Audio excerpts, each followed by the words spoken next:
Hey everybody, welcome back to the One More Podcast. Hello. We're here. This is a good friend of mine. I don't know if you've ever seen him before. Is this a face reveal for you?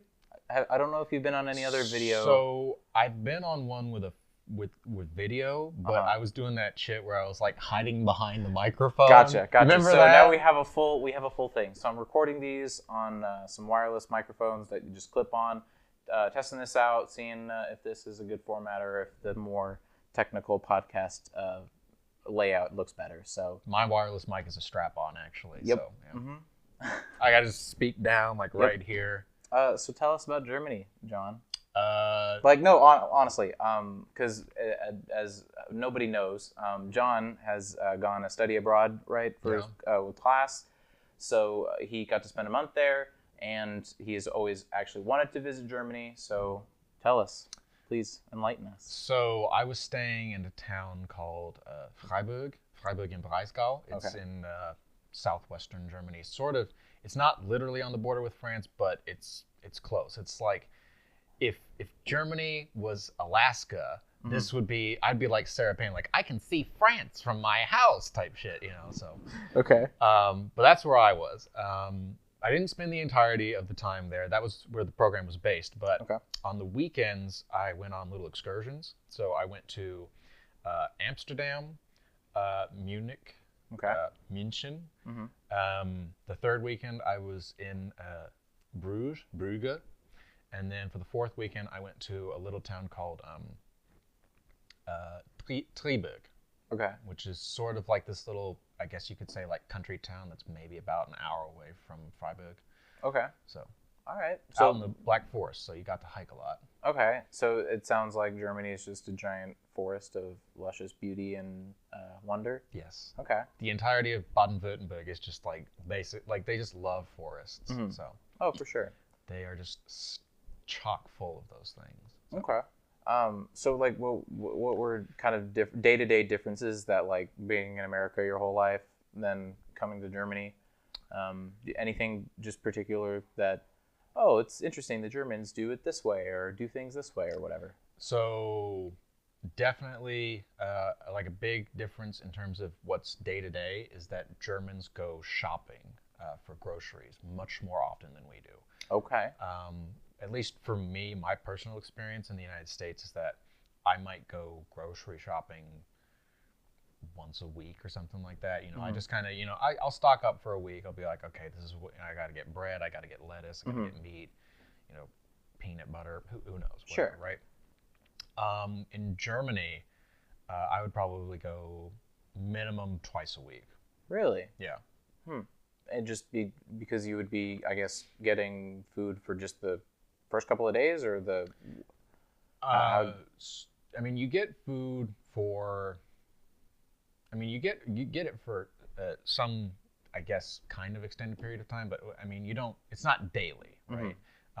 But 2 to 3 days worth of food, maybe, or something like that. Okay. Also, their portions are a lot smaller. So, like, here in America, if you're like, oh, I got to go get ham and cheese, right? You get a pack of cheese or something like that. It's got, 10, 12 slices in it or something like that. Yeah. In Germany, it's like 4 or 5. Really? Yeah. And the same goes with ham, too. Like, ham, they'll be like, let's just load this up. It's a whole tub or whatever. It's a whole tub. In Germany, they'll be like, it's like these razor-thin slices, and you get like 5 or 6 or something like that. So wow. It's not, you don't get a lot.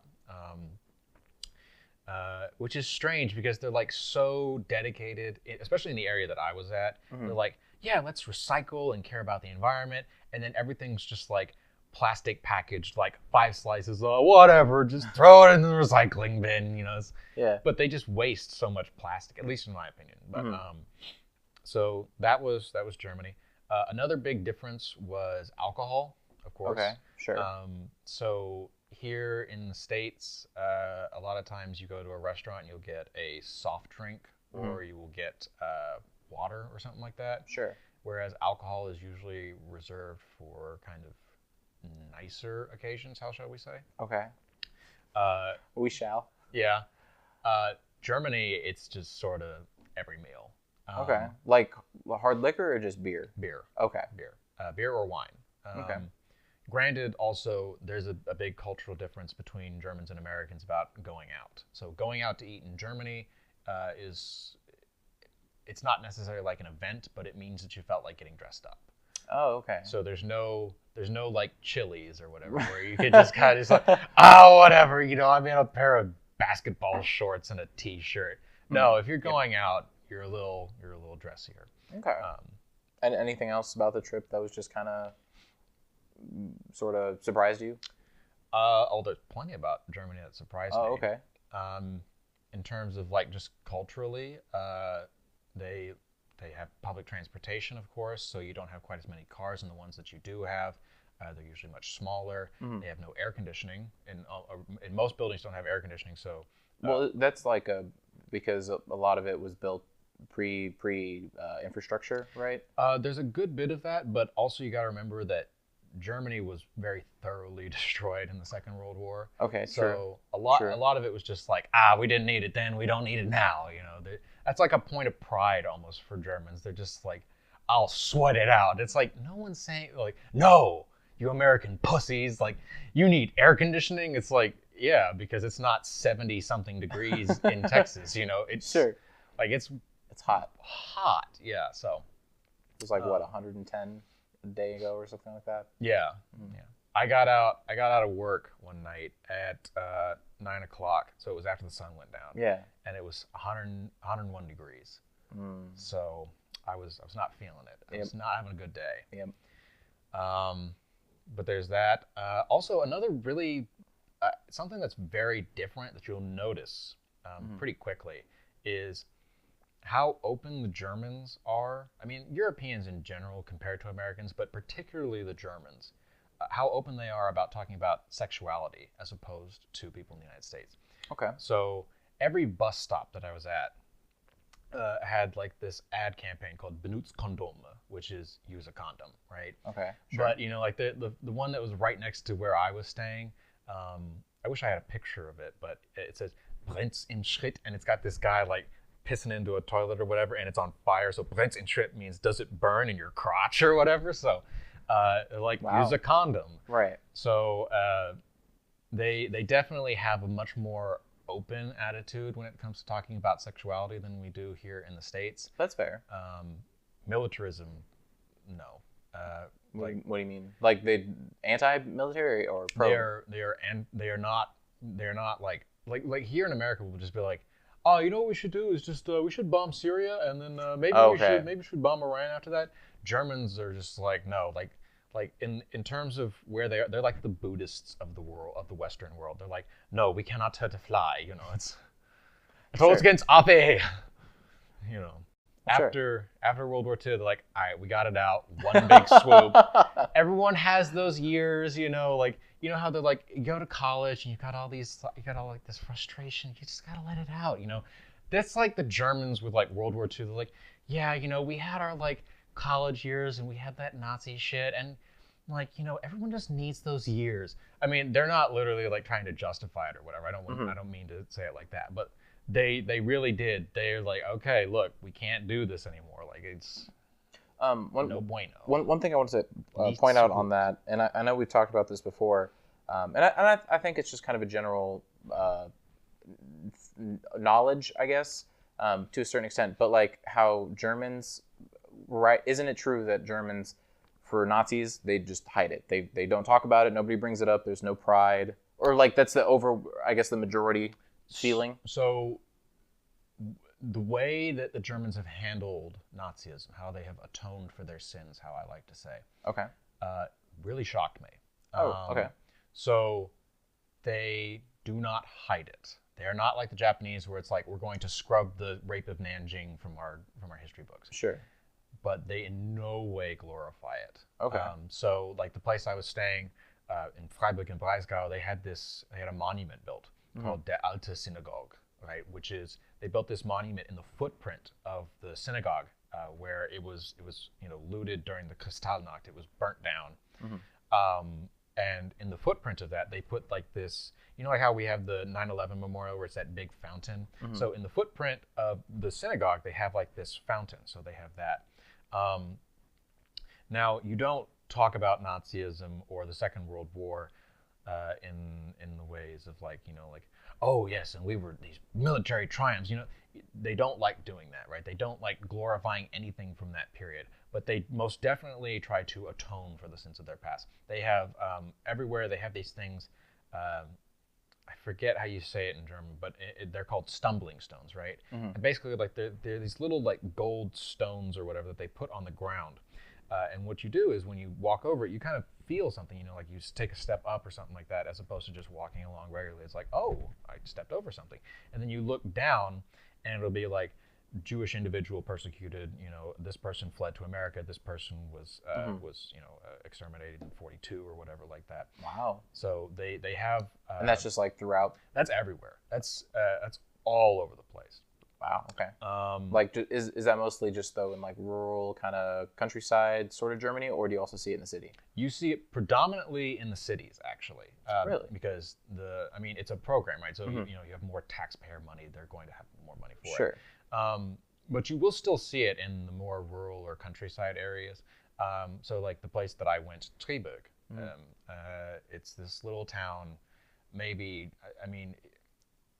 you can walk from one end to the other of it in like 2 hours. It's nothing, right?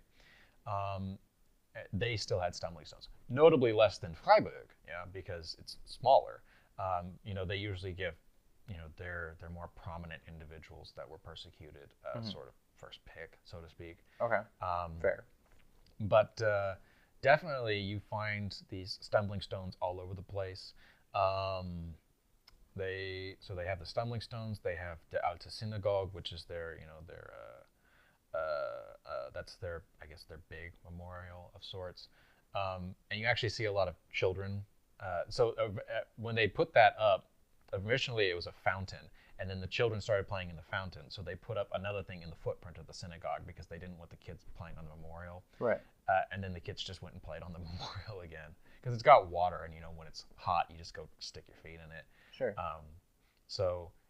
If you're like 5 or 6 or whatever, people were sort of like, okay, they're kids, but you don't really walk on it if you're like more grown up. Sure.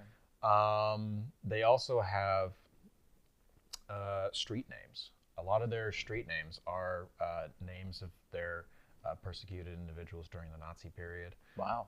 So no, definitely they have in many ways said we are not going to forget the sins of our past. So sure. Totally different attitude about here. Like, just referencing like the Confederacy and stuff like that. That still baffles me that people are just. We'll put up statues and be like, no, you don't take it down. And what gets me about that is that you have so many people who are trying to argue in favor of leaving up a Confederate statue when, first off, they're like the most chintzy shit you can put up with regards to statues. They were made cheaply, and they're just like, in terms of actual statue quality, they're garbage, right? But more importantly, they're out here glorifying, these Confederate generals and, I don't want to say war heroes, but they're war heroes in the mindset of the people who are, these neo-Confederates.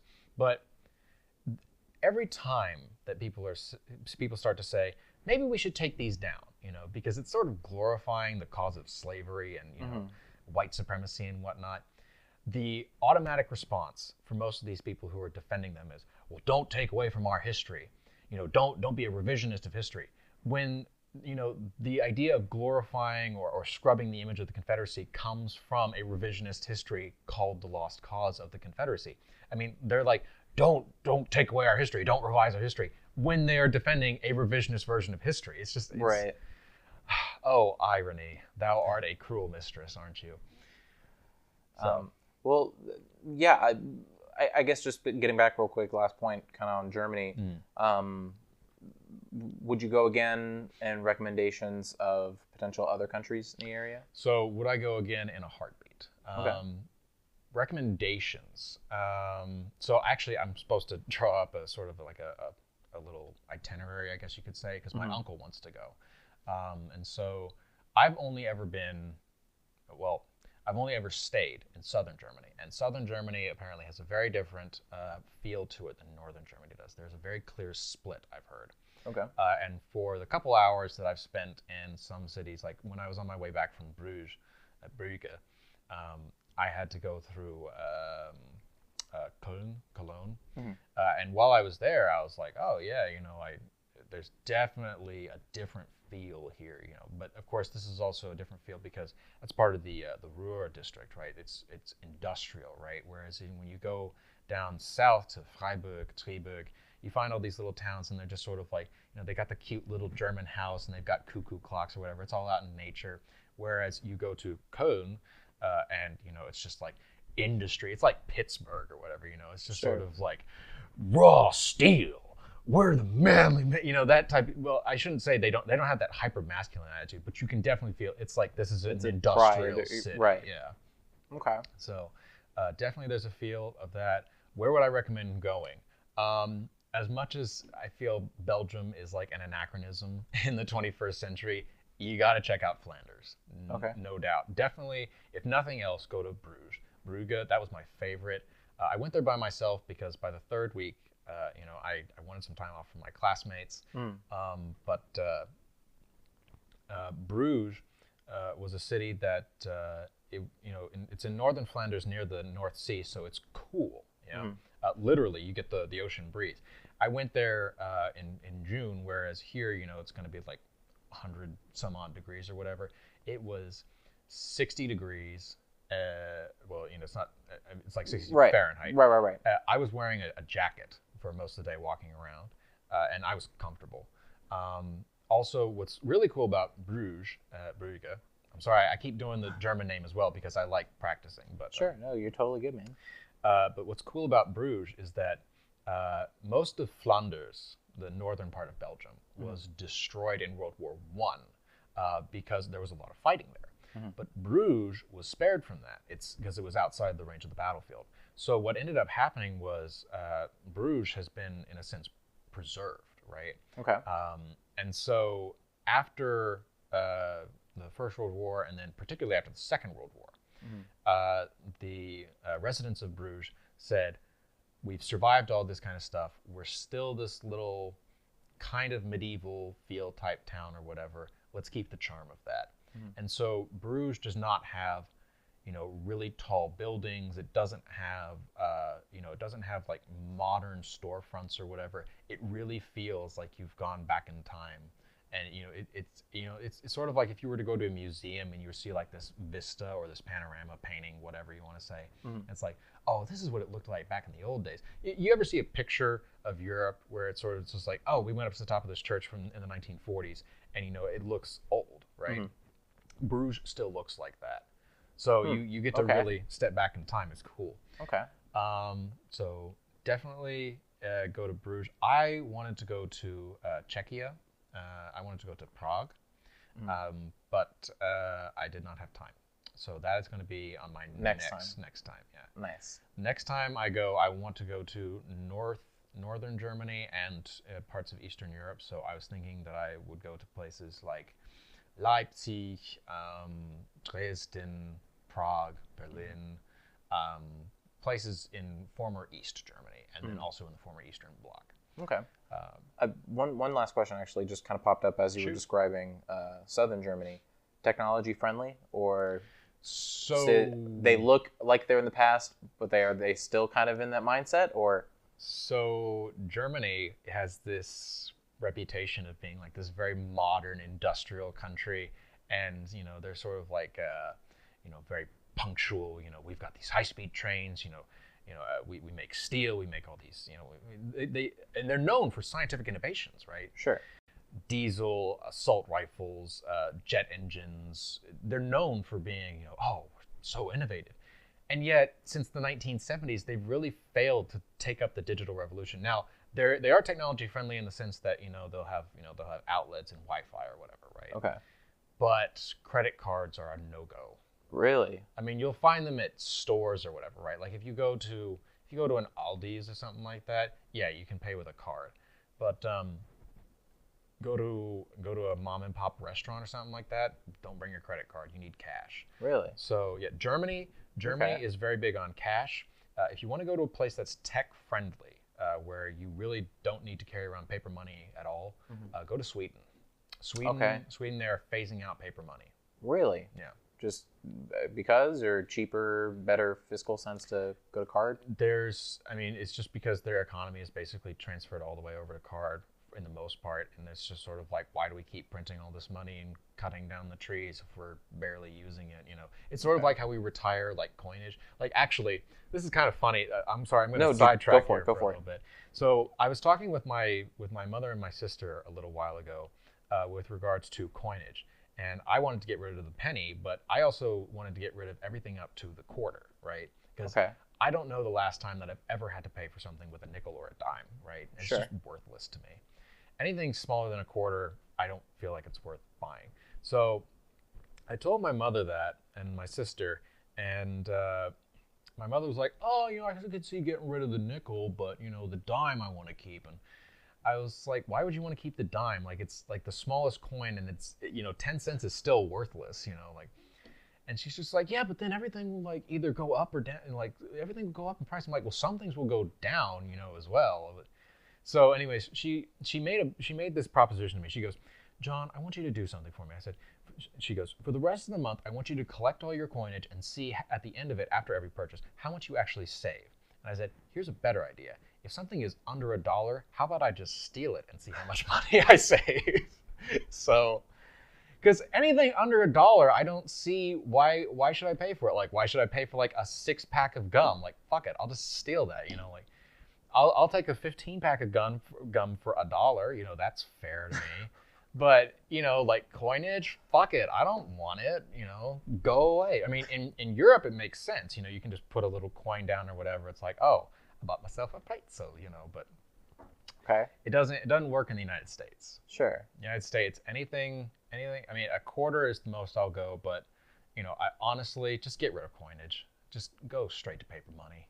That's fair. I honestly, I really do think that's a fair idea. So, but I mean, since I was like, I guess 16 or something like that, I've always been using like cards and stuff like that. So I tried to get a credit card as soon as possible, build credit, and then it's like, I hate carrying cash. I don't know. It's for me personally, it just kind of seems like a waste. I agree. No, I agree. Yeah. So go ahead. What do we got in terms of topics? You want to run down some for me? Because I actually also had something that I was thinking about. And I was thinking we could save that for the next segment. And so we can just talk about, because honestly, I think you're one of the only people that would actually have like a honest, earnest opinion of my large friend group. Supreme Court Justice nomination. What do you feel? How do you feel? What do you express? About Kavanaugh? Yeah. I fucking hate Kavanaugh. Really? Yeah. Please explain. Well, I mean, he's separate it, please, and like versus principles versus strict so, following of the Constitution. So there was an article I was reading about Kavanaugh where he basically said he does not think that a sitting president should.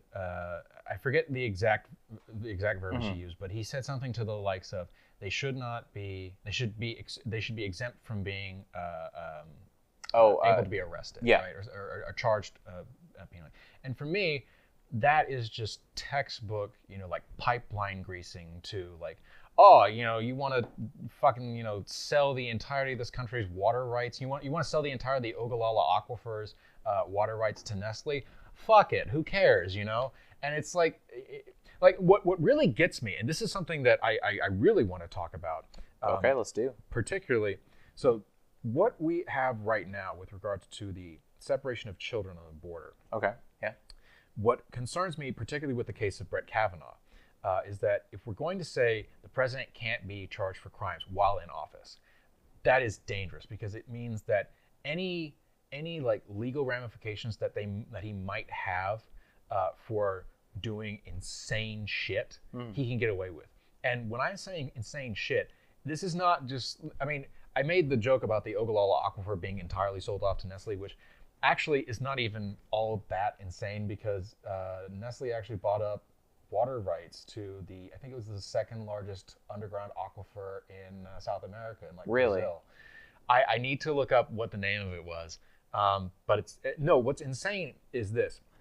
If you go to the UN, if you look under what the UN classifies as an act of genocide, there's 5 main ways that it says for physical actions. There's killing members of a group, trying to harm members of a group, putting them in situations which would lead to their destruction. I think there's something about like cultural subversion where you try and like forcibly assimilate them by like saying you can't use your language, you can't use this art, you can't do this, that. You try and wipe their culture out, right?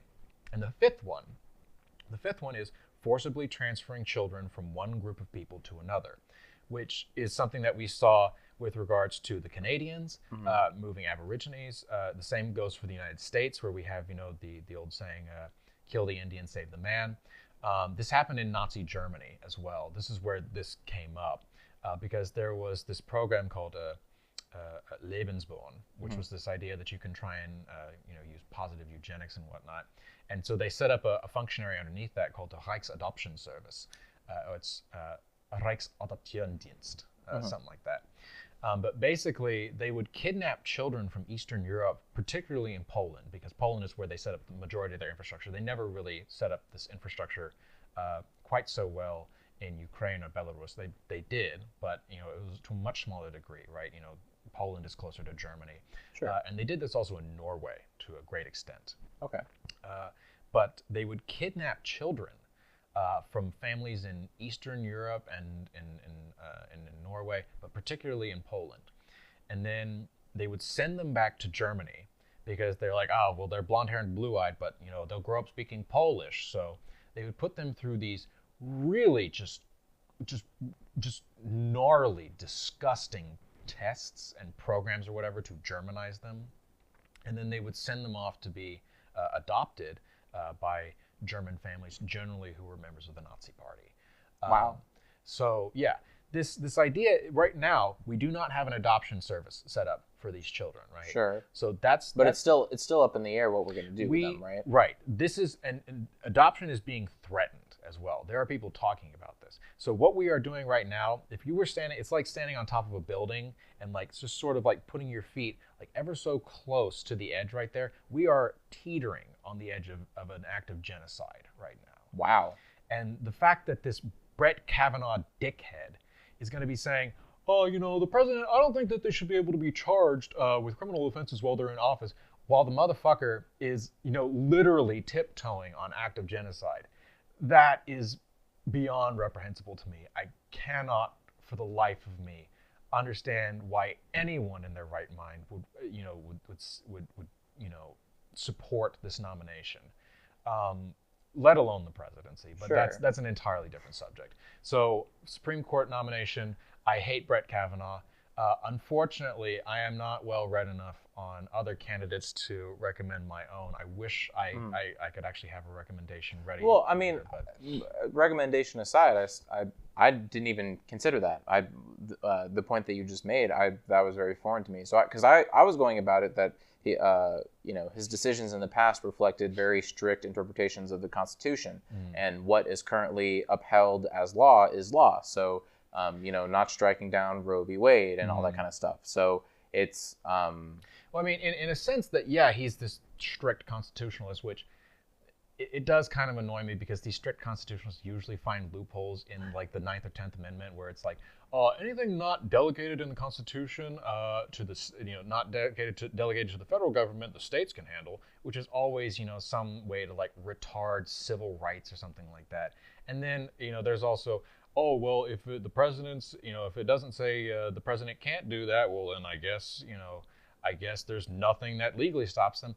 It's sort of like, there was a segment I was watching, I forget who, I think it was Bill Maher who gave it, but he's like, if Donald Trump has taught anyone who ever worked with him anything, it's get it in writing, because it's sort of like, if you were to have a babysitter, you expect to, you say no boyfriend visits, no parties, no drinking type thing. But you don't expect to put on that note that you stick on the refrigerator like, hey, don't put my kid in the fucking microwave, No one thinks that. But with Donald Trump, you have to write, don't put the kid in the fucking microwave. And it's just, I mean, even with Brett Kavanaugh, if he's like this strict constitutionalist, there's going to be this, already the thing about, I don't think he should be, able to be criminally prosecuted. That's a problem for me.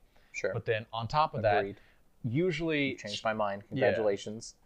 I mean, again, they're probably going to find some loophole. Be like, oh yeah, you know what we need to do is just siphon more money out of Medicare and Medicaid because we need to give the the taxpayers, the upper echelons of the 1% who have fucking looted this country to the point where they're like drawing blood from rocks. It's just they need another tax break. I mean, literally in October of last year, there was a resolution that was passed. Where on strict party lines, I hate defending the Democrats, but I have to be honest here.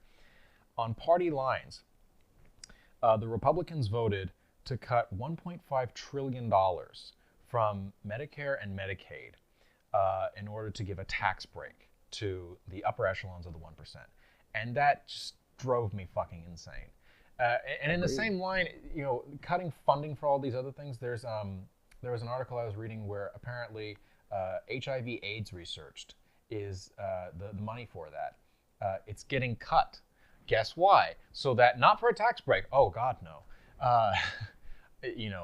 It's instead being used so that way we have more money for housing the children that we have separated from their parents. So we're taking money from HIV/AIDS research so that way we can separate and imprison more children.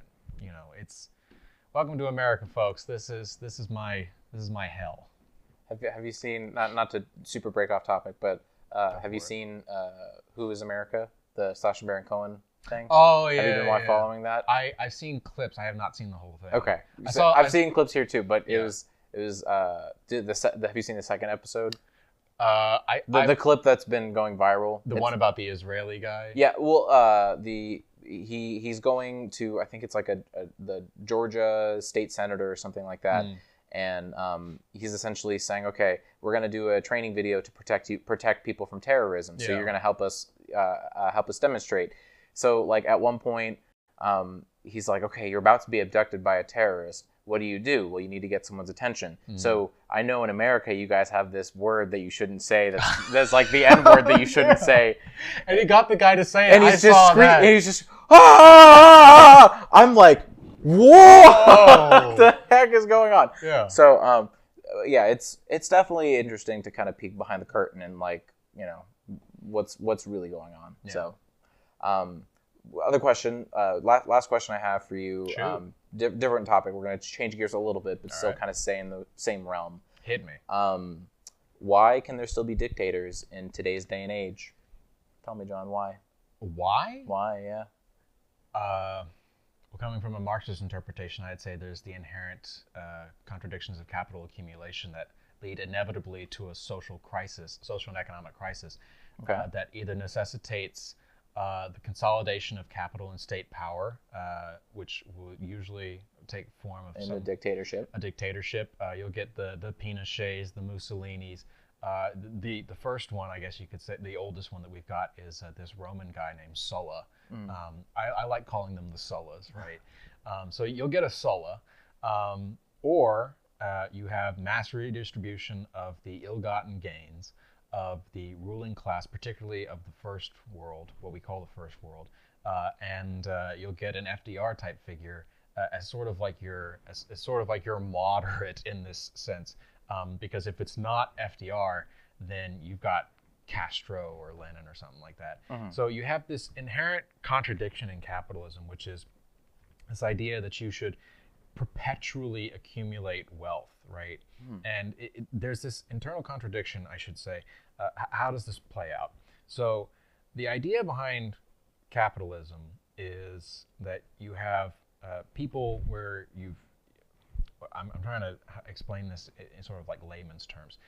Be complex, man. Do it. Go for it. So the idea behind, I mean, usually what we hear is the tragedy of the commons, where you have this active enclosure, right? Which is to say that we take what was formerly communal property or just public property, and we enclose it. So that way, private individuals, entrepreneurs, whatever you want to call them, they now have a plot of land which they are responsible for, and it gives them sort of a vested interest in this type of thing, right? Okay. Which then will lead to capital accumulation by the exploitation, though exploitation in the capitalist sense of the word is not necessarily a pejorative, but in the Marxist sense it is. So is that exploitation is always going to happen, or do you think what's well, exploitation in the sense of, like, let's say a plot of land, right? You Sure. have to exploit the soil, right? Okay. And you gotta, if you want to grow crops, you have to exploit the natural resources. Gotcha. You Okay. don't just leave them lying around. Sure. But the problem is that when you exploit them, and the job, and your job under capitalism is to maximize capital accumulation, what ends up happening is that you overexploit them to the point of exhaustion.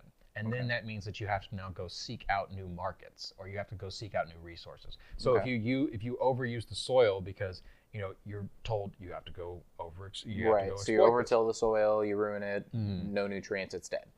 Right. And then you've got to go buy someone else's property, right? Okay. So, and eventually what you have is that the people who are just, in a sense, either lucky or have the established connections, or maybe they, really a lot of this comes down to the two things. Like, there's this pie chart, right? There's a cartoon where someone has this thing where it's like, how capitalists think, say they get rich, and it's like 3 equal parts where it's like can-do attitude, a little bit of moxie, and pulling yourself up by your bootstraps or whatever. And then there's like how it is in reality, and it's like perfectly split down the middle. And on one half it says luck, and on the other it says merciless exploitation of the working class. And that's really it, right?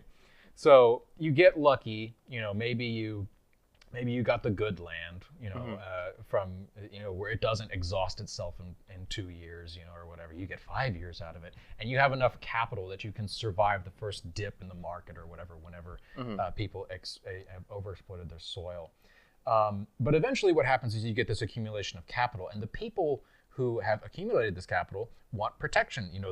How they got their stuff is irrelevant. They want their stuff, right? Sure. Okay. And so they increasingly lobby for more and more authoritarian measures to protect their capital and their gains. So real quick, is that would you consider that like a human instinct, or we've created this kind of situation where I have a phone, I want this. This is my phone, and because we've built in this, or is it inherently that's my thing, I want it? So there's sort of an interesting, actually, I'm not blaming you here, because we've been, sure. So we have this false dichotomy, and it's something that's socialized into us. So I don't blame you for this, because thank you. This is an excellent opportunity for me to explain. So thank you for bringing this up. Sure, okay. So we have this sort of false dichotomy that human beings, it's either we perpetually struggle against human nature in order to build this egalitarian society, or we just say fuck it and we go with human nature and mercilessly exploit each other to the point of death, right? And most people are sort of on the train that says maybe we should try, although you can never really achieve this utopian ideal or whatever. And what I want to suggest is that human nature has been very much corrupted in how we think about it. Okay. So I am a modernist, right? As opposed to Jordan Peterson thinking that Marxism is compatible with postmodernism. They're not. It's like saying you're a Jewish Nazi. They don't work together, right? They're fundamentally opposed. So I am a modernist in the sense that I do believe that there are, I guess you could say, sort of universal explanations for certain phenomena. And I do believe that there is a human nature. I believe it's sort of biologically something that you find in all organisms, which is we have this desire to survive and reproduce, right? Very basic, right? And I believe out of that, we can find justifications and motivations for everything that happens in humans and in society. It's just that they're complicated by the factors that surround us. So in the instance of class, with regards to are we greedy? Are we selfish? I don't think we're selfish or greedy. I think we're self-interested, which is to say that when you have land, wealth, power, I like to think, this is, it's going to sound, I'm going to apply Darwinian. So I'm going to apply Darwinian principles to make a metaphor, but I'm not going to be promoting this survival of the fittest social Darwinism type thing, right? So thank you for the clarification. Thank you. So Darwin has this when he explains how organisms survive and how they adapt and whatnot. He says, you know, the one that's most adaptable to change is the fittest, right? But what I want to suggest here is that we almost have an ecosystem in society. You know, society is is a social ecosystem, yeah. Mm-hmm. And what ends up happening is that we have this predatory capitalist class versus you have I guess you could say the herbivorous, whatever you want to say, working class, right? Okay. That is mainly just subsists, right? And so what I want to say is that while people are, yes, self-interested, the self-interest of the working class is to survive and reproduce, right? And to make things get a little better. Mm-hmm. Whereas when you go into the upper echelons of society, you go to the ruling class, you know, they're not just concerned with surviving as a human. They are concerned with surviving as bourgeoisie, as ruling class. And when you put it into that context, Marx says this beautifully, although I can't say it word for word, but you know, I can paraphrase here. He basically says that the capitalists who are not the most aggressive in terms of exploitation and trying to maximize their own wealth, they are inevitably swept under the rugs by the ones that are, right? So, you know, if you're not the most merciless, if you're not the most exploitative, somebody else is going to come along. They're going to say, I can get labor for cheaper by putting these people in diapers and giving them no bathroom breaks or whatever, right? Mm-hmm. And so by doing that, they'll increase productivity. You'll be put in the dustbin of history. You know, you'll fall out of being bourgeoisie. You'll no longer be ruling class, and you'll have to go back to being with the poors who are basically trying to subsist. They have just miserable lives or whatever. It's the other half. That's how they live. Mm-hmm. So basically, what I want to say is that, yes, we are self-interested. Working people are self-interested, and that's perfectly fine.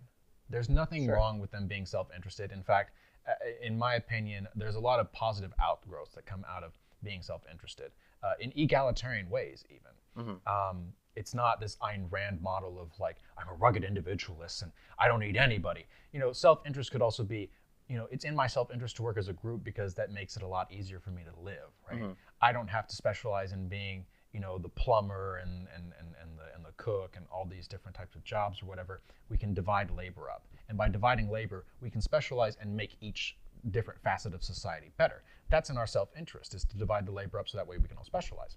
Whereas when you put things into the context of the bourgeoisie and into the context of the ruling class, their self-interest is not just to stay alive as humans, it's to stay alive as bourgeoisie. And to do that, they need to be greedy. Mm-hmm. So greed is the ruling class, it's the bourgeois perversion of this inherent self-interest that we have in order to try and stay on top.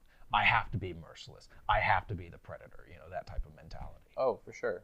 Okay. Wow, that totally. I guess to try and tie it back to the concept of dictators. I know we kind of like took a total right turn and then another right turn, but now we're making the final one. Let's. But yeah, this is the idea that, you know, I have to be merciless and predatory and authoritarian. I have to stay on top. Eventually, you know, if you can't get what you want just by, you know, financial means, eventually you need to sort of consolidate power into dictatorships, and that's exactly what we're seeing now. Okay. So and you don't even think at some point, financially or technologically, that the concept of being a dictator would potentially be obsolete, or like if you want power and money and wealth, do it through venture capitalists or something like that. There's plenty of ideas out there that are wholly obsolete. I mean, should have been left long ago, and yet they still survive. Why?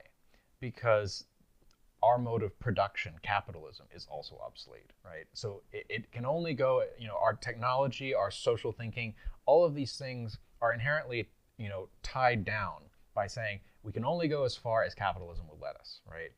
I mean, ultimately, if we're going to be talking about what's the most egalitarian society, what's the best way we can run things, I mean, probably the best way we could do it is with a fully automated AI running like a command economy with workplace democracy, saying, okay, here's what we need. We put this input in, we send it to an electronic server somewhere in the cloud or whatever, and it runs the economy on auto drive, right? Okay. Or on autopilot, whatever. That's at least for me, right? But of course, if you have like this decentralized, like, oh, here's all the workers putting in their input, here's what we need, and then it goes into the big computer that's going to be distributing all the resources, then there's no middleman, right? There's no boss that can say, well, actually, I think I need to get more of these because I want to put, the jets into my hot tub or whatever. Like, no one's gonna be like, oh yeah, he's got a point. He's got to get the jets on the hot tub. Fuck, we don't need, bathroom breaks. These guys got to use hot tub. No one's gonna say that, right? Sure. So it's an obsolete mode of production that leads to obsolete institutions, obsolete technology. The potential that we have. I mean, Marx talks about how explosive technological and social development was under capitalism, as a result of what it was under feudalism, right? Right. I mean, if you were to look at, he says, these are the forces that have lie in slumber, right? It's sort of like a sorcerer who's let forth the forces of the netherworld. If you take a look at the institutions that were present under feudalism and the technology that was just on the cusp of being developed. Like the guillotine, that's a pretty good one, right? Yeah. No, I can't. But if you take a look at what could come out of the world with regards to what happened, the explosion in technology and social development after the decline of feudalism, it's very obvious that capitalism had a major progressive impact with regards to the development historically of industry and society. The problem is that now it is worn out as welcome, right? It had its time, it had its place. Now we need to move past that. So, but you don't think that's going to happen anytime soon? So there's a writer, and she was also a speaker and a revolutionary. Her name is Rosa Luxemburg, who in 1916 she wrote this little, I think, sort of like short essay in which she said the future belongs to either socialism or barbarism.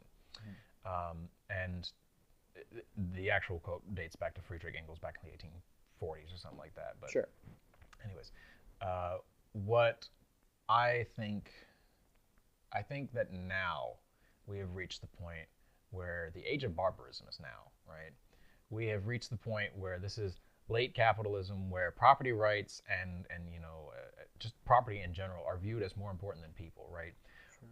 Water is now something that's, the rights to water are just sold, like in Michigan, like water rights to parts of Lake Michigan were sold to Nestle. Meanwhile, Flint still doesn't have clean water, right? Right. So human rights are not considered, are secondary. They're externalities to factors of the economy and property rights. This is barbarism. Yeah. Oh, for sure. That makes sense now that you explained it. So, and there's other examples as well. I mean, I could go on and on and on all day. I don't want to. No, of course. And we kind of want to wrap up for your last segment. Right. And so what I wanted to say was, Rosa Luxemburg said that the future, this is in 1916. Okay. She says in 1916, the future belongs to socialism or barbarism. I say the age of barbarism is now. The future is either socialism or genocide. Okay. Wow. Powerful words there, buddy. It's either going to be mass redistribution of the ill-gotten gains of the ruling class, or it's going to be ecological catastrophe that's going to just wipe people out willy-nilly until there's only a handful of people left and they all go up to Elysium or whatever. That Matt Damon movie. It's wow. Okay. I mean, that's a very sad note to end on, but I mean, realistically, I do agree to an extent. That seems like the direction we're heading. Yeah. So, all right. So we'll take a quick break, and when we come back, we'll have a new segment. Yay! All right, and we're back, and so John is feeling a little bit of sad because he got to miss out on the CRTV conversation that we had last week. Mm-hmm. So I figured this would be kind of a nice John's rant segment because I tried to get him to have his own little "What Grinds My Gears" segment, and he totally blew me off for Germany. So let's think of this as kind of a mock trial run of what grinds John's gears, maybe segment. Whee! All right, take it away, John. Thank you. Okay, so last so I was watching the podcast from last time with regards to CRTV, and you're talking about bubbles. Mm-hmm. And bubbles, really, for me, this idea that you can have a political bubble is something that has just driven me insane. And really, within the last, I mean, it's driven me insane for most of my political life, but it's driven me particularly insane in the last year or so. Okay. And so, first off, I wanted to address some of the things that came up in the last episode. So there was the bit about Tommy Curry and the USC professor. So with regards to Tommy Curry, I wanted to say he did have this quote where he said, in order for black people to be equal, some whites may have to die. Mm-hmm. And in context, so out of context, that makes it sound like he wants a race war or something like that, which is not true. Okay. The actual context of the quote was he said, when you have institutions or practices like the one that he brings up, is he goes, a lynch mob, in order to maintain inequality and maintain white supremacy, sometimes white people have to die, right? So he's basically saying, if there's a lynch mob coming after you, mm-hmm. Those people have to die in order to maintain, equality between the races, because you cannot have lynch mobs that will lynch black people and then say, oh, we're actually equal. No, right. That's a method. That is a method of maintaining white supremacy. And so those people, if they're coming after you, they have to die. You know? Sure. And with regards to the USC guy, he said, whiteness and white supremacy must be destroyed or eradicated, whatever, by any means necessary. And I want to talk about that because whiteness and white supremacy are not just white people, right? Okay. Whiteness is this concept, right? And it can expand and change. Originally, whiteness just meant Northern European, so you had to be French, German, Dutch, English, or Scandinavian, or something like that. Mm-hmm. So Spaniards were not white. Italians were not white. Russians were not white. People from the Balkans were not white, right? Okay. And over time, Jews were not white. Over time, we have expanded the definition of what constitutes white, particularly whenever black people make gains, right? Because we need a bigger pool of white people, right? Oh God, the black people have now got the right to vote. Italians, Jews, Poles, Irish, you're all now white because now we need to maintain this white majority, right? Okay. Whiteness is this flexible and you see this as well too. There's actually a Mos Def song. What's his name? Yasin Bey. Okay. So he's got this song called Mathematics, and great song. If you haven't listened to it, make sure you do. But he's got this line in there where he says, "The system tries to turn men and women into figures, two columns for who is and who ain't."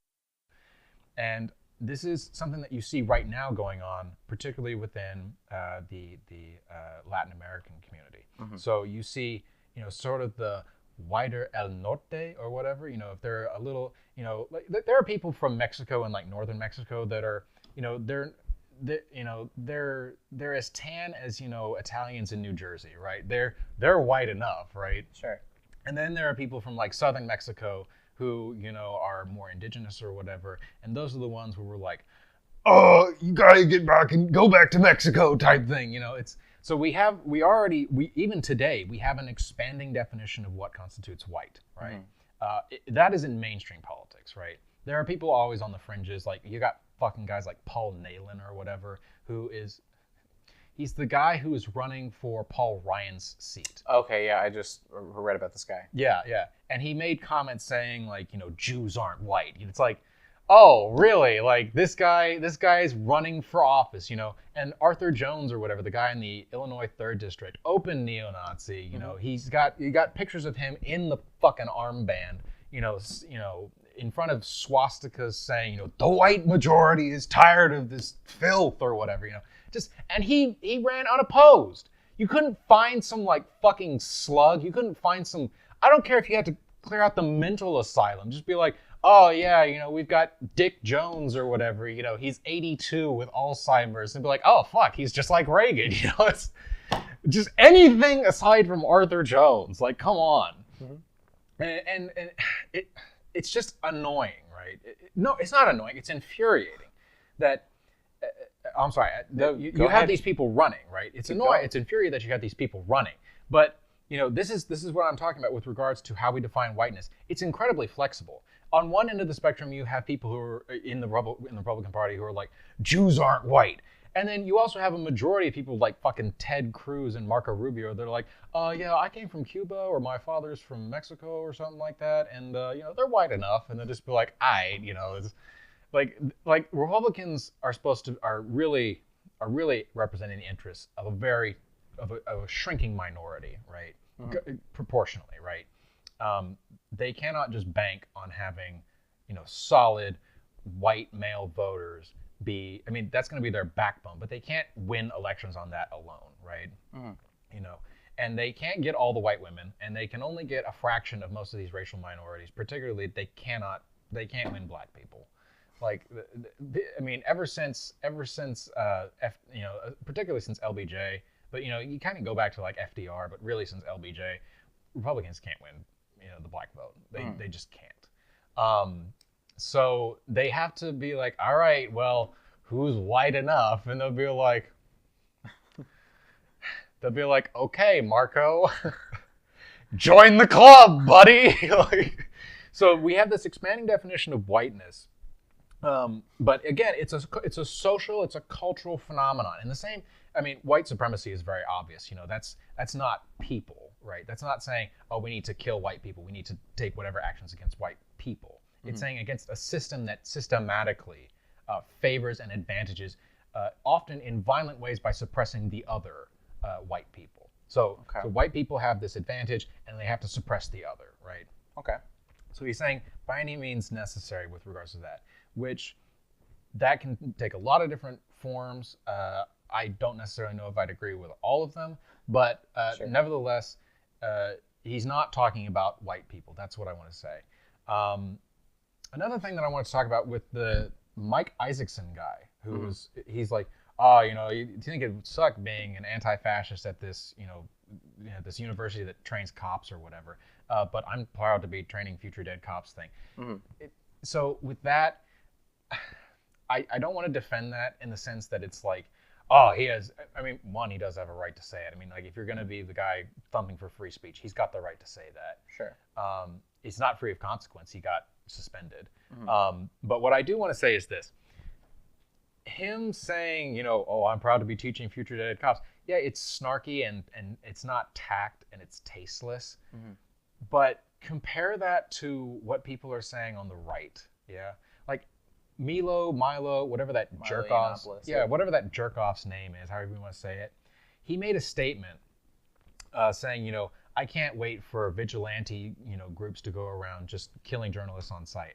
And then 2 days later, there was a shooting in Maryland where 5 journalists were killed. And then he has to backtrack like, it was just a joke. It was just really a joke. I didn't mean to actually go out and kill them. Like, you hear the difference in the rhetoric. One guy is just sort of like poking tasteless fun at the idea that, these cops will be dead one day.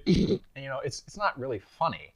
But at the same time, he's not advocating for vigilante death squads, right? Sure. There's definitely a difference, yeah. But with regards to going on to CRTV, what I wanted to say was, with regards to bubbles as well, can you live your whole life in a bubble? Do you think bubbles are getting more expansive? Yes. The idea that we have, here's the thing. What I've noticed is in YouTube, I get one of 3 ads whenever I go on a YouTube video, right? So I get one, if I'm lucky, I get Curiosity Stream, right? Which is the most, it's the least offensive, right? I don't necessarily like watching ads, but I'm like, okay, you got a thing about a, early man, poking holes in a tree or whatever to get, insects or whatever. I don't care, right? Curiosity Stream is just whatever, but they're all over the place. And then the other 2 that you get just fucking all over the place are CRTV and Prager University. And these 2 are these fucking right-wing channels of just truly just douchebags, right? Dennis Prager wrote a column going on about how, like, women should still have sex with their husbands even if they're not in the mood. It's like, really? Like, you and Bill Cosby and fucking Roy Moore and Harvey Weinstein want to get together being like, he has in his article, he's like, it's also full of inaccuracies. It's like, oh yeah, if you just wait for women to get horny, it'll take them like a month or more. It's like, dude, that's you. Women don't want to fuck you, okay? Women get horny as well, okay? Everyone gets fucking horny, but Dennis Prager is just like this disgusting fucking pile of schlock who cannot get laid because he's fucking gross. All he does is rant about, how, America is being lost. Like, what it really is that you have this, like, the culture war or whatever. This is why these channels exist. They exist because conservatives can gerrymander shit. They can play the electoral college like a fiddle to the point where, they don't get the majority of the votes actually within our lifetimes twice. They can't get the majority popular vote, but they'll still win the electoral college. They can use the system to advantage themselves and get into power. The problem is that they can't win the culture. They cannot win the culture. So because young people don't think, like Dennis Prager has a video out there, is like, can you be moral without God? And he basically goes on and on and on saying like, no, you can't. And it's like, most young people think you can be moral without God, right? Sure. Most young people think that, we shouldn't go to war with Iran, right? They're not gung-ho about like, yeah, Afghanistan was such a fantastic success. What we really need to do is invade a country that's like 4 times as large with 80 million people that was radically devoted, to fending off fucking Saddam Hussein when he was gassing them to death. Where they were like strapping anti-tank mines to their chest because, they had to stop the tank advances. Like, no one in their fucking right minds, except for like Dick Cheney, Donald Rumsfeld, and Dennis Prager, who stroke off to the idea of invading Iran. No one in their right minds wants a war with Iran, right? And sure. They can't get young people on board with it. It's like, well, I'm 60-something years old, I can't be fighting, wink, wink, when are you signing up, buddy? It's like, no one wants to go for these stupid, shitty wars. No one buys this bullshit anymore that, except for the neo-Confederates who want to keep the statues up, that, oh, the Civil War wasn't about slavery, it was about states' rights and tariffs. And it's like, what states' right was being threatened? What was the tariff designed to, protect? Which class was the tariff designed to protect? Or why was one class, opposed to it or whatever, right? They can't win the culture wars anymore because they've got nothing, So what I want to say with regards to like CRTV, like, and again with guys like Steven Crowder and Dinesh D'Souza. Dinesh D'Souza was on Prager. Gavin McInnes went on this fucking rant in Israel where he's like, yeah, ever since I've been here, I just hate Jews more. And it wasn't anything even like, it wasn't like, oh, I saw some mistreatment of a Palestinian or something like that. Because he called the Palestinians fucking stupid Rottweilers the day before, right? But he's just like, yeah, I just don't like Jews. I think they hate us because we're white. And it's like, dude. And he's like, oh, it's so unfair that I got demonetized after saying that I'm an anti-Semite. And he also had another comment where he's like, I feel like I was defending Nazis because he made a statement where he said he thought that no one was gassed in the Holocaust. He thought that they starved to death. And he thought that the total number of people killed was not 6 million Jews, it was 3 million or something like that. And that it was an unfortunate tragedy of being starved to death, not a deliberate attempt at genocide. And he's like, damn. Why do my videos get demonetized? I don't know. Are you fucking kidding me? Like, you're an idiot. Steven Crowder went on, he got demonetized as well because he'll go out and start, like making controversial points. Like, here's the thing. With regards to like, are you living in a bubble type thing? With the right wing, yes, because they have to live in a bubble. They cannot live in reality and maintain the beliefs that they have. They have to cherry pick sources. They have to find shit in order to preserve this fake reality that they have in their head. I mean, I'm not going to say that, like Democrats. First off, Democrats are not left, in my opinion, okay? But what's more important is that, Democrats have their own delusions, right? I mean, there are Democratic anti-vaxxers. There are Democrats who are still clinging desperately to this idea of Russiagate or whatever. Like, just give it a fucking break. Hillary Clinton sucked as a candidate, okay? Like, I'm going to be DJ Khaled here. Congratulations, you played yourself, okay? That's the big thing here. It wasn't Russia. Russia made shitty memes that only your stupid grandmother who thinks that hacking people is like, oh, I lost my password. Guess I just got hacked. Like, no. Okay, that's what I'm going to say about Russiagate. But what I want to say is that, like, if you take a scientific, material analysis of the world, you are going to come out with a more, what we would call, left-wing perspective. Because you cannot ignore the context that causes these problems that the right wing are so upset about. And expect things to just come out okay. You know, it's like Dinesh D'Souza. Dinesh D'Souza, for example, with the Pregging University, you know, he's nuts. He goes on, he's like, the Democrats are actually the real party of racists because of what they were saying, back in the 1860s. Oh, by the way, I wrote an article in the 1980s in my college newspaper called "This Show Ain't No Jive, Bro," which was, a blatant, like this very latently racist. It's like blatantly using an Ebonic in the sense that he's trying to play a black character. One of the main characters in that article, by the way, is called the Sullen Field. Like, oh yeah, Democrats are the party of racists. I get to use the N-word in my article as one of my fucking main characters. I can't be racist. Fuck you, Dinesh D'Souza. Anyways, but what I want to say is that... What do you want to say, John? What I want to say is that the right wing has to live in this bubble because that's how they win the culture war. You have to say, oh, mainstream media is anti-American or whatever. Come watch CRTV, and you stay in this bubble. And then what's dangerous about this is that you get guys like the ones who were listening to Milo who are like, oh, he said, I want vigilante death squads killing journalists. And then they go out and fucking do that. Like, it's a problem. I mean, look at how many people have actually been killed by Antifa? 0.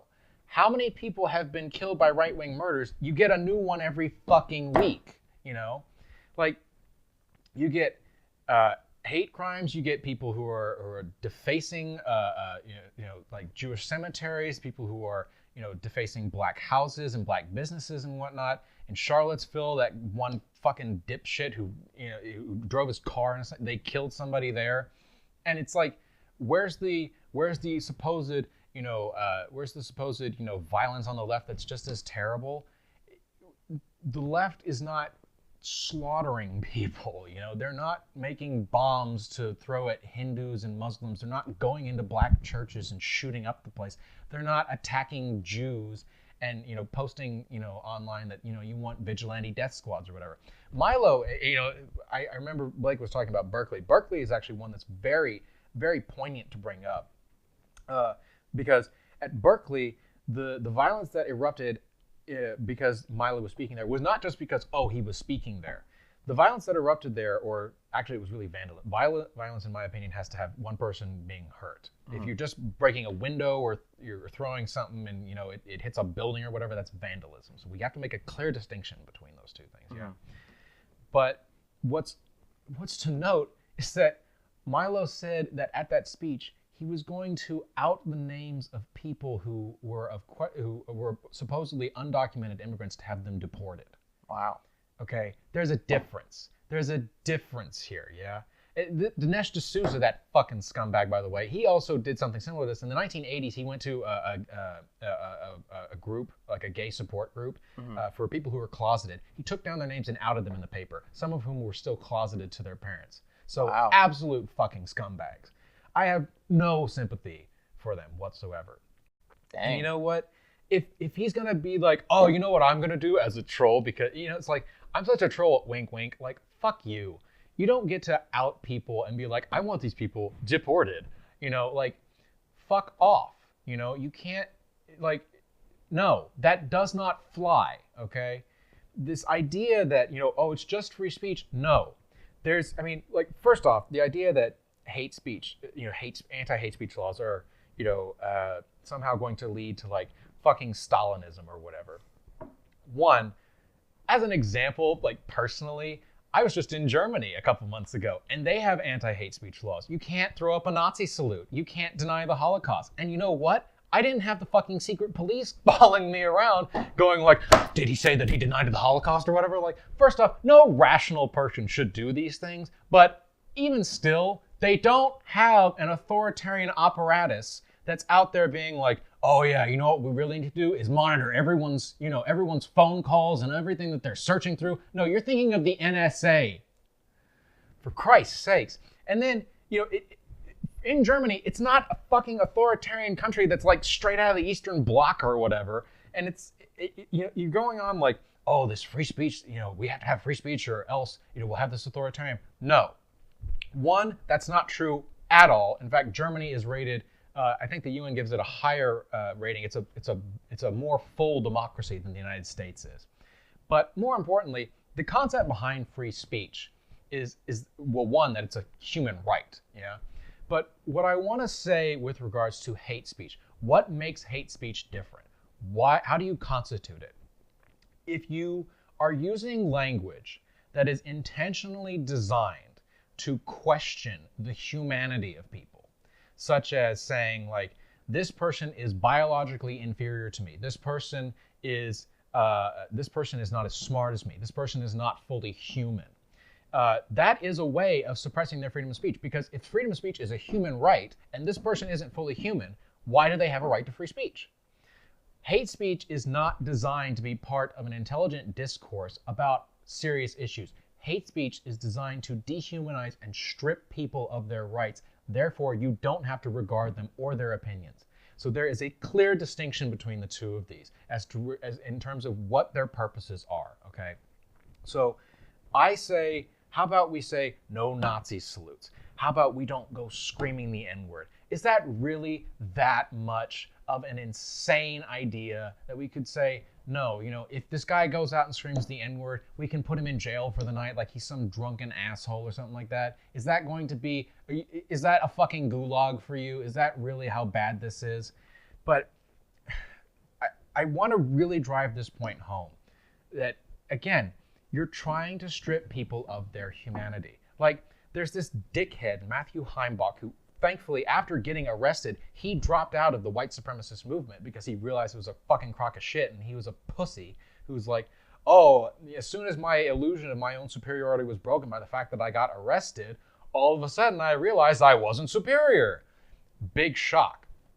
But this dickhead was out in front of a Virginia courthouse, I think in Charlottesville, where he's, protesting, he's saying, we had our permits, and the police, they're not doing their jobs right or whatever. It's about free speech, this kind of shit. First off, almost every organizer for that Unite the Right rally had fucking assault charges. The fucking idiot Jason Kessler who organized it, he had assault charges from like 3 fucking months before or something like that for a guy he got into an argument with. But this Matthew Heimbach dickhead, to get back to him, he was wearing a shirt while talking about, freedom of speech. He was wearing a shirt which had the face of Ion Antonescu, the conductor of Romania, the anti-Semitic guy who was a willing participant in the Holocaust, by the way, who in 1941 conducted the, let me say it right, the Iasi pogrom in Bucharest, which for 3 days led to the deaths of over 13,000 Jews, which was notably capped off at one point by busting into a Jewish, to a kosher slaughterhouse and hanging their victims on hooks. He does not give a shit about freedom of speech. That's a fucking cop-out cover, okay? These people are trying to actively deny the humanity of people that they think are lesser races. Richard Spencer put out an article saying that asking, why do we need the black race? How about to fucking just to shut Richard Spencer up? How about that? For no other reason other than, even if you got nothing out of black people, to ignore the massive achievements that they've given us in terms of art, science, mathematics, just to completely forget that. If nothing else, it's just to shut Richard Spencer up, because that fucking asshole has no business speaking whatsoever. Freedom of speech, again, we have this idea that if you have rights, they're inalienable or whatever, but when you use them to the detriment of some other human being, when you just go out beating somebody up or whatever, they then lose those rights, right? You get thrown in jail. And you know what? If you're going to start asking, why do we need the black race or whatever, then fuck you. You've lost that right. You get to go in a cell. You get put in there until you correct your behavior. You get put in a jail cell or whatever for a night. And if that doesn't teach you the trick, then you just keep winding up the sentences until eventually you stop saying these things, yeah? And I'm not saying, you can't say like, oh, well, people treat it sort of just like, oh, I wore dreadlocks. I'm gonna get thrown in a Stalinist gulag. No, it's if you're asking about it is if you are questioning, can we do a genocide? I don't know. Could we? Can we have a debate about this? No, that's when you get removed from the discourse. Goodbye. One last thing to round out on here. Sure. Because I think I've You've definitely hammered it very much. I've got my. I appreciate all of this. I've got my hammer out, yeah. And sickle. And my sickle, yeah, buddy. What I want to say is, to anybody out there who's listening, who still thinks that the left is the monolith that does not exist, okay? If anything, the right is becoming more monolithic, because find me somebody on the conservative end of the spectrum that is now actively opposed to Donald Trump's policies. Like the Overton window, I'm sure that there's probably some conservatives out there who are like, well, I don't support the forced separation of children. But you know what we call a right-wing person who doesn't support that? We call them a Democrat on the left. So with regards to, and I'm not saying you're all Nazis either. I'm saying that you are, if you're on the right, you're becoming monolithic. You are converging around the cultural trend that you're trying to support. You're not Nazis necessarily unless you're Arthur Jones or Matthew Heimbach or one of those other dickheads. But nevertheless, the monolith that does not exist of the left, if you want to claim that, oh, Antifa was suppressing free speech at Milo and Ann Coulter at UC Berkeley or whatever, I want to tell you this. If you believe that Antifa, a non-state actor, they don't have actors within the police force or the state, if you want to believe that they are able to suppress your free speech while not being members of the state, because that is apparently the thing where it's like, hate speech laws are these big, or microaggressions, these types of things, PC culture, whatever you want to call it. That's, the right is always talking about like these legal ramifications or these legal means of suppression. Whereas they then go on to bitch about Antifa, which is not a state or legal actor. So if you believe that Antifa as a non-state actor can suppress your free speech, then you must also fundamentally understand that when you go out into the streets, or whenever there's some dickhead who I hope does not represent you, goes out into the streets screaming, go back to Africa, calling black people the N-word, when they have histories of committing violent hate crimes against people, that suppresses free speech too. You can't live in this fucking ideal, in this world of ideals where it's like, oh, well, you could still say it. Yeah, of course you could say it, but then the person who has a history, who's wearing a Confederate flag and has a history of, beating up black people or something like that is still going to punch you. Ergo, you don't actually have that right, in terms of the practical ability to exercise it. So I want to hammer this home. Non-state actors, if you believe Antifa can suppress free speech, you believe non-state actors can do this, and by extension, you therefore must accept the premise that non-state actors on your side can suppress free speech too, okay? All right, done. Well, thank you for the rant. Honestly, very, very enlightening, very informative. So, thank you. Yeah, thank you for being on this podcast. I appreciate it. I hope you guys enjoyed.